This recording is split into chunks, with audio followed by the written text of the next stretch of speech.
Warahmatullahi wabarakatuh. Waalaikumsalam warahmatullahi wabarakatuh. Perkenalkan, saya Nita Susniatin dari SMA Negeri 1 Kembang. Saya merupakan CGP Angkatan 9 Kabupaten Jepara. Pada video kali ini saya bersama Bapak Kepala Sekolah SMA Negeri 1 Kembang, Bapak Dr. Andes Vandeli MPD. Jadi saya di sini ngapunten nih Pak, minta waktunya. Pada pagi hari ini saya ingin berbincang-bincang dengan Bapak terkait dengan dilema etika. Terima kasih untuk Bapak untuk waktu yang sudah diberikan. Pertanyaan-pertanyaan saya ini ada sekitar 8 Bapak. Yang pertama yaitu selama ini bagaimana Bapak dalam mengidentifikasi kasus-kasus yang merupakan dilema etika atau bujuk moral seperti itu Bapak? Langsung jawab ini ya? Iya Pak.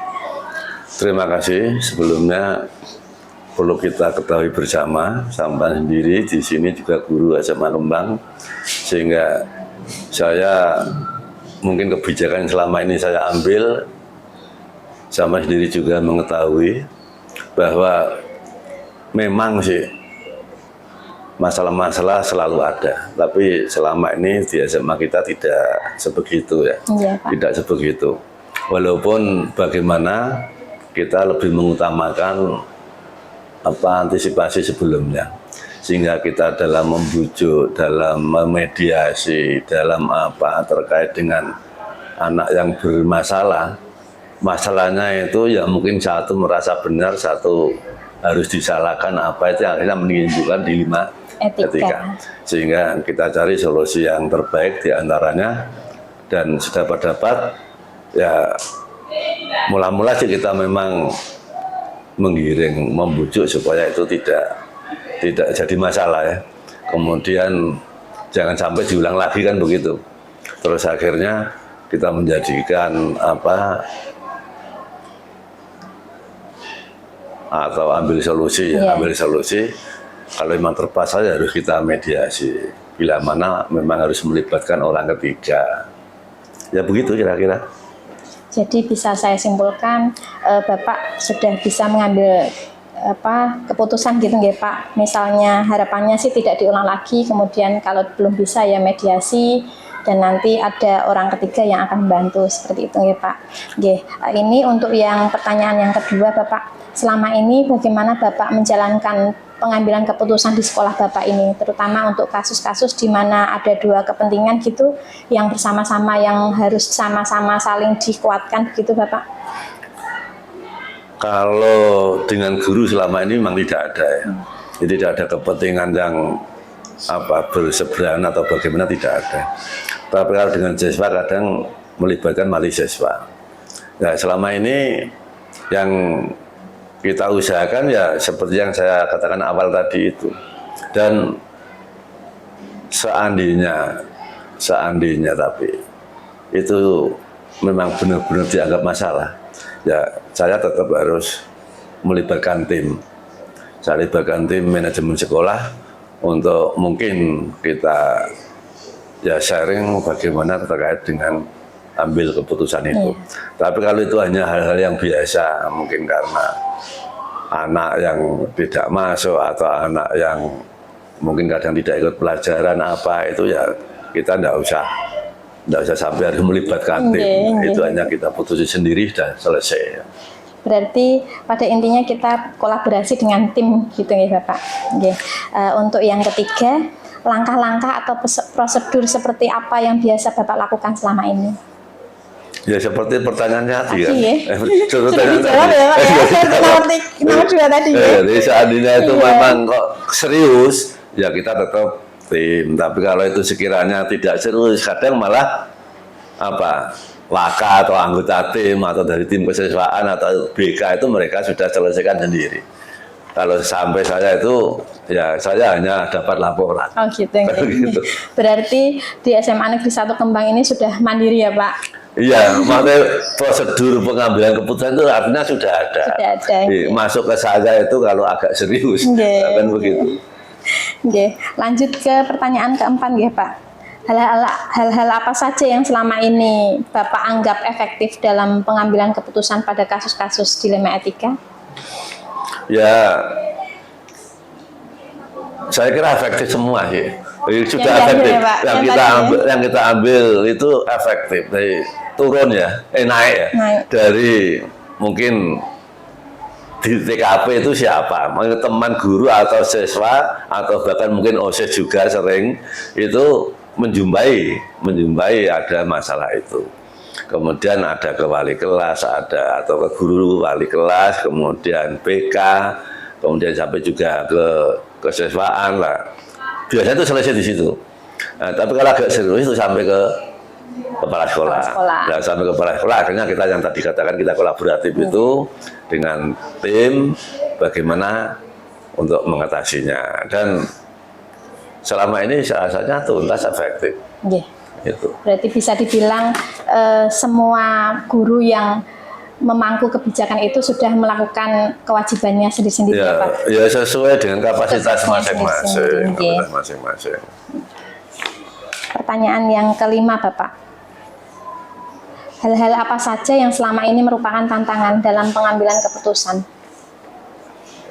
Ya dianggap tantangan juga tidak sih. Selagi itu masih hanya intern, dalam artian antar warga sekolah, belum sampai ke masyarakat, atau mungkin wali siswa yang harus memperkeruh mungkin masalah, itu kita selama ini efektif. Tidak ada apa-apa. Tapi seandainya terpaksa kok sampai ada keterlibatan wali siswa yang mungkin sampai ke masyarakat apa ya kita anggap itu hal biasa juga. Karena apa? Di luar sekolah masih ada. Dalam hal ini mungkin kepolisian. Iya, mereka akan kita arahkan kalau memang tidak puas dengan keputusan sekolah ya bisa melapor. Tapi selama ini ya tidak sebegitunya sih, tidak sebegitunya. Aman ya Pak? Ya aman, soalnya dia sebegitu sudah tidak ada urusan dengan sekolah, kita aman saja. Oke. Pertanyaan yang keenam Bapak, apakah Bapak memiliki sebuah jadwal tertentu begitu dalam menyelesaikan dilema ini, atau langsung menyelesaikannya Pak? Ya langsung diselesaikan. Tidak usah kita kasih jadwal, penyelesaian masalah di jadwal. Ya secepatnya harus diselesaikan. Jangan sampai menyisakan masalah, jangan lagi masalah malah jadi masalah lagi. Menimbun ya Pak? Nah, ya jangan sampai seperti itu. Masalah selesai dan selesai ya sudah, begitu. Berarti Bapak ini seperti jargonnya SMA Kembang ya Pak? Satset Mase ya Pak? Oh, ya kondang. Kondang Satset Mase. Ya, betul. Dua pertanyaan terakhir Bapak.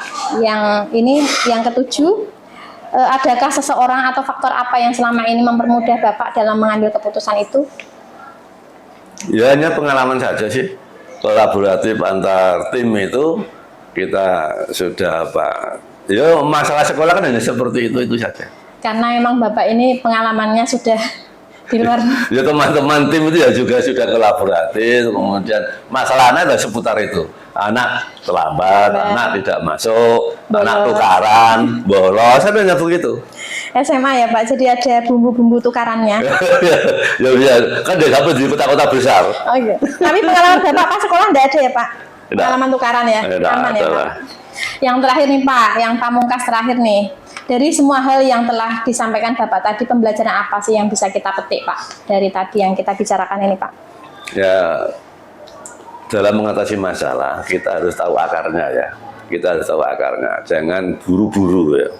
Jangan emosi ya. Jangan merespon dengan negatif ya. Akhirnya kalau kita sudah tahu duduk permasalahan, kita bisa menundukkan permasalahan sesuai dengan porsi. Sehingga kita bisa ambil keputusan. Dan kuncinya adalah kita harus positive thinking ya. Gitu. Jangan lalu menjas, oh ini dilaporkan salah, ini benar ya, kita tidak begitu. Sehingga kita tahu persis, mungkin kita harus tahu akar masalah, kemudian kita cari solusi, kemudian kita nggak usah terus membawa masalah itu sampai bagaimana, kita positif aja. Dan tidak rapatnya sabar. Sabar itu ya Pak? Sabar. Biasalah kalau ada anak tidak masuk ya biasalah. Ya kita sabar kandani. Kasih tahu, diingatkan ya begitu saja. Sehingga tidak ada anak sengketa dengan guru kan begitu. Oke, kalau boleh saya simpulkan ya Pak, dari pembicaraan kita ini arahnya adalah kita perlu kolaborasi dengan seluruh anggota masyarakat ya Pak. Kemudian yang terakhir itu memang senjata pamungkasnya Bapak Kepala Sekolah SMA Negeri 1 Kembang ini adalah kesadaran sosial emosional, jadi sabar, kemudian positif thinking terhadap murid, apalagi itu ya Pak ya. Iya, walaupun bagaimana itu siswa kita, murid kita. Sebenarnya nakal terus tidak kita openi, ya kita tetap akomodir semua kepentingan. Matur nuwun. Terima kasih Bapak atas waktunya, atas jawaban-jawaban yang sangat menginspirasi kami. Semoga ini bermanfaat, ditonton banyak orang dan menginspirasi sekolah yang lain. Terima kasih. Assalamualaikum warahmatullahi wabarakatuh. Waalaikumsalam warahmatullahi wabarakatuh.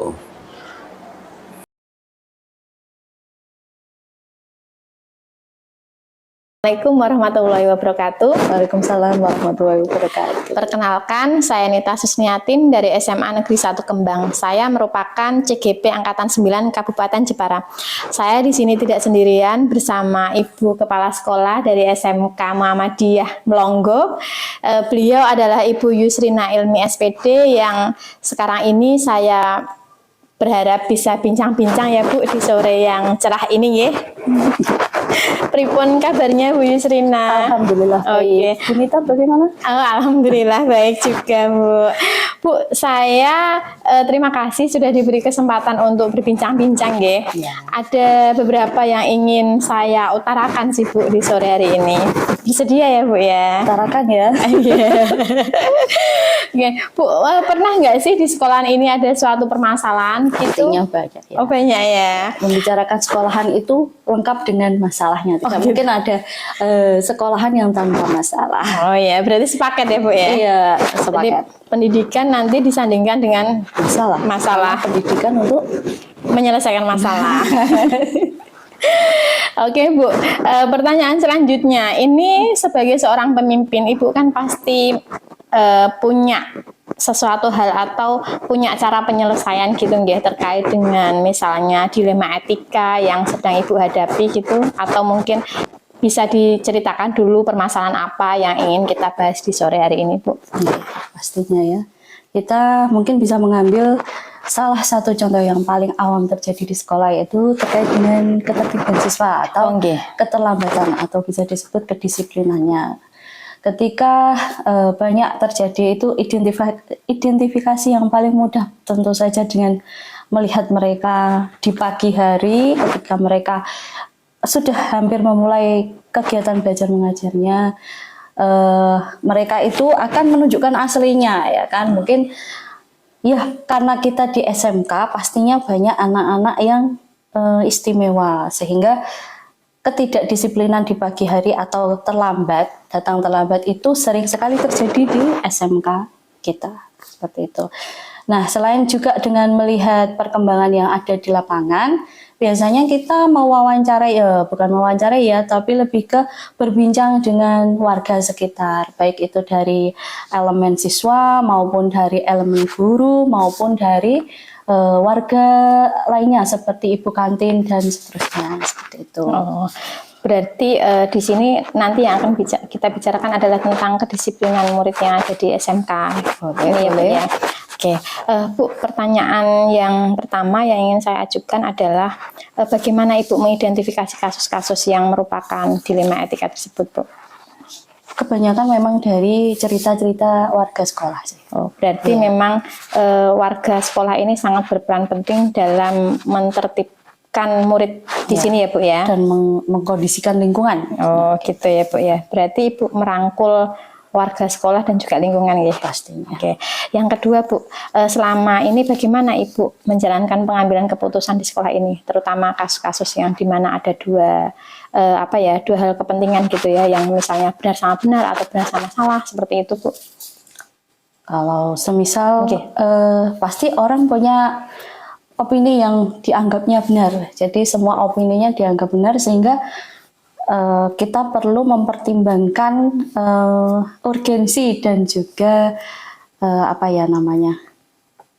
kebutuhan saat itu atau pihak-pihak yang terkait dengan hal tersebut. Nah, dari situ kita bisa mengambil mana yang kiranya paling bermaslahat untuk semua pihak, meskipun setiap keputusan pastinya tidak bisa memuaskan seluruh pihak, tapi setidaknya keputusan yang di mana keputusan itu bisa diterima meskipun mungkin ada yang masih berat hati, tapi pastinya kita tetap menerapkan bahwa keputusan apapun itu pasti untuk kebaikan bersama, seperti itu.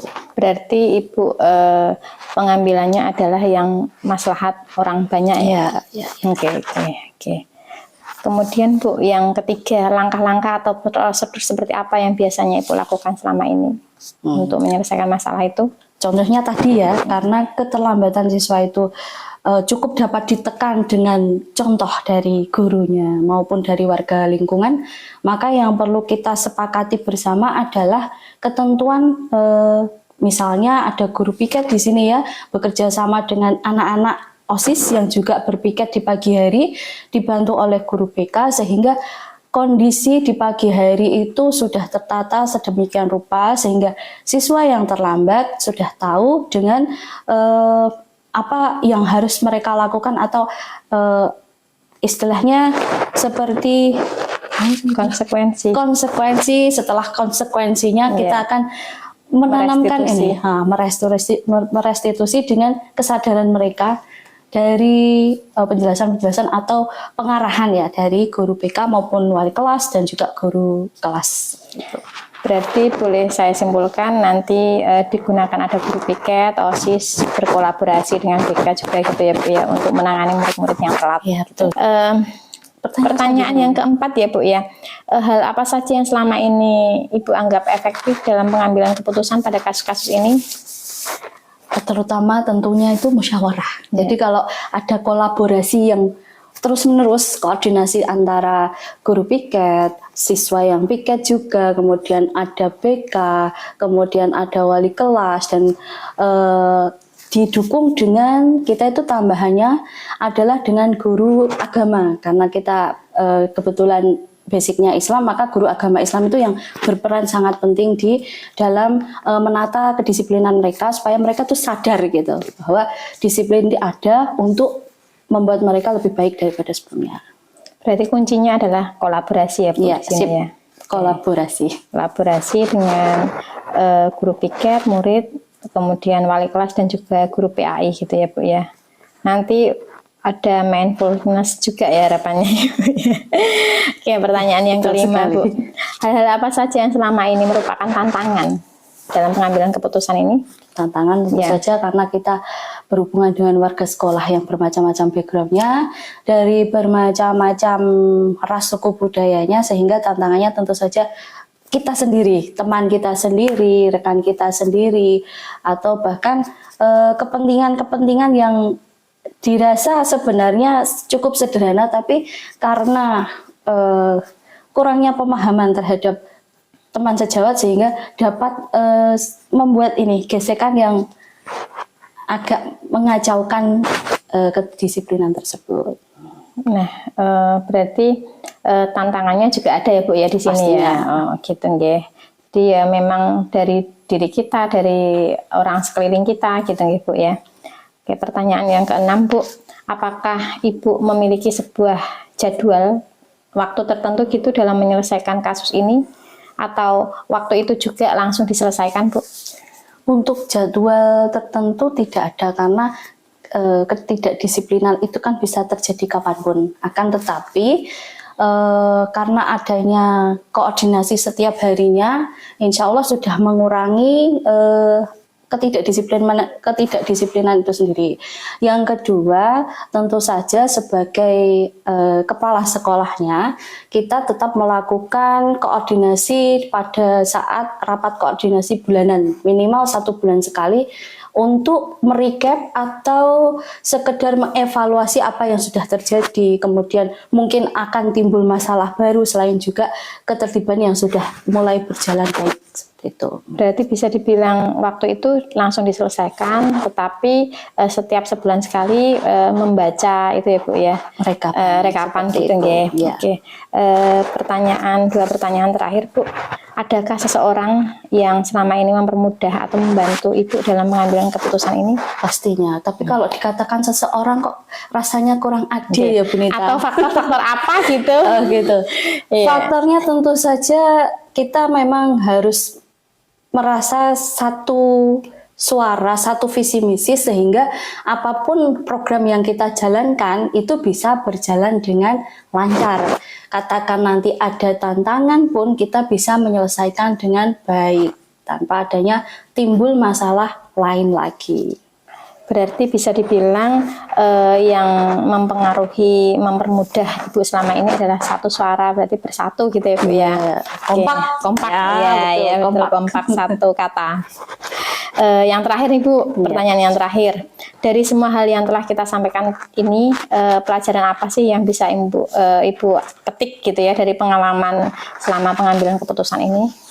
Pelajarannya adalah bahwa berhubungan dengan manusia, dengan sumber daya manusia itu harus pakai seni, harus ada seninya. Karena tanpa itu semua, program apapun, semisal seperti tadi ya, kita care based thinking atau apapun itu tidak akan berjalan apabila kita tidak menggunakan seninya. Sebenar apapun opini yang kita miliki, kalau caranya salah itu kita tidak bisa sampai ke tujuan kita bersama-sama gitu.